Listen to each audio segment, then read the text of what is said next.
Welcome back to another new video in ST bio. দেখো SLST 2025-এর একটা গুরুত্বপূর্ণ update নিয়ে এসেছি। এইমাত্র খবরটা পেলাম এবং নিউজে দেখলাম, যেটা সেই খবরটা শেয়ার করব যে এসএসসি জানিয়ে দিয়েছে কবে তারা নবম দশমের আনসার কি আপলোড করবে এবং কতদিন সময় পাবে চ্যালেঞ্জের জন্য। তারপর বিশেষজ্ঞরা সেই চ্যালেঞ্জটা বিবেচনা করবেন। তারপর ফাইনাল আনসার কি কবে বেরোবে এবং রেজাল্ট কবে বেরোতে চলেছে এবং আগামীকালের যে একাদশ দ্বাদশের পরীক্ষা রয়েছে সেই সম্পর্কে দু এক কথা বলবো। তাই ভিডিওটা অবশ্যই শেষ পর্যন্ত দেখো। ভালো লাগলে লাইক করে বন্ধুদের শেয়ার করে দিও। চ্যানেলে নতুন হলে চ্যানেলটাকে সাবস্ক্রাইব করে দিও। দেখো নিউজ 18 বাংলাতে যে নিউজে দেখানো হচ্ছে সেটা আমি তোমাদের সঙ্গে শেয়ার করছি যে আগামী 19শে সেপ্টেম্বরের মধ্যে নবম দশমের এসএলএসটি পরীক্ষার আনসার কি আপলোড করা হবে। সেটা 16 তারিখ হতে পারে, 17 তারিখ হতে পারে, 18 বা 19 তারিখের মধ্যে বলা হচ্ছে। তো লাস্ট ডেট ধরে নিলাম 19 তারিখ। 19 তারিখ যেদিন আপলোড করবে তার থেকে 5 দিন তুমি সময় পাবে তোমার আনসার কিটা চ্যালেঞ্জ করার জন্য। অর্থাৎ তুমি যে আনসার দিয়েছো তার সঙ্গে তোমার আনসার মিলছে বা কোনো ভুল আনসার থাকলে বা তার উত্তর কোনো ভুল থাকলে, অপশানে ভুল থাকলে সেগুলো চ্যালেঞ্জ করতে পারবে এবং এসএসসি তোমার চ্যালেঞ্জে বিশেষজ্ঞদের মতামত নেবে। তারপর তারা ফাইনাল আনসার কি প্রকাশ করবে। তারপরে রেজাল্টের কথা আসছে।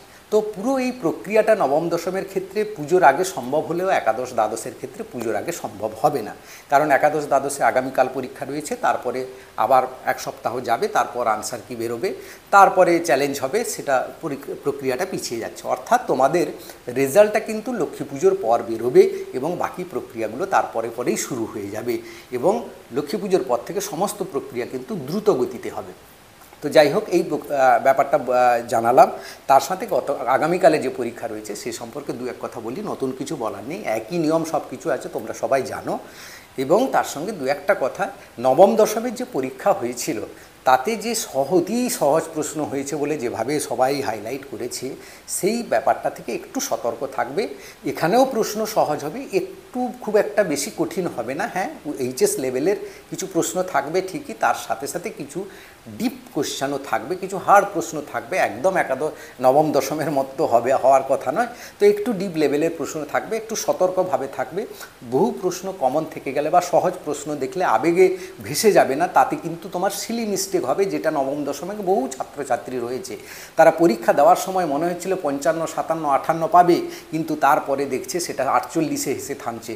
সেই জায়গাটা থেকে সতর্ক থাকবে। সতর্ক থেকে প্রত্যেকটা প্রশ্ন ভালো করে পড়ে উত্তর করার চেষ্টা করবে এবং বেশি কঠিন আবার দেখলে তোমার প্রিপারেশন যদি ভালো নেই, বেশি কঠিন প্রশ্ন যদি দেখো তাহলে ঘাবড়ে যাবে না। প্যানিক হয়ে গেলে কী হবে না, তোমায় মেমোরিটা কমে যাবে। তুমি যেইগুলো পড়ে এসেছিলো সেগুলো কোনোটাই মনে পড়বে না তোমার ঠিকঠাক, সব কিছু ভুলভাল করে আসবে। তাই কুলভাবে থাকার চেষ্টা করবে। বারবার যে কথা বলি, সেই কুল থাকলে, তোমার ব্রেন কুল থাকলে ব্রেন কিন্তু বেশি কাজ করতে পারবে, বেশি এক্সারসাইজ করতে পারবে এবং বেশি মেমোরিটা রিকল করতে পারবে। তো এই ছিল সতর্কবার্তা। মন দিয়ে দেখো, আজকের রাতটা একটু দেখে নাও, রাত্রে ভালো করে ঘুমাও। যত ভালো ঘুমাবে পরের দিন ব্রেন তত ফ্রেশ থাকবে, তত বেশি করে মনে পড়বে। তো এই কথাগুলো খেয়াল রাখার চেষ্টা করো। ভালো করে পরীক্ষা দাও। সবার জন্য শুভেচ্ছা রইল। ভগবান তোমাদের মঙ্গল করুন। একটা ভালো খবর চাইছি সবার কাছ থেকে, যেন ভালো খবরটা পাই পুজোর পর। সেই খবরের আশায় থাকলাম। Bye bye and best of luck.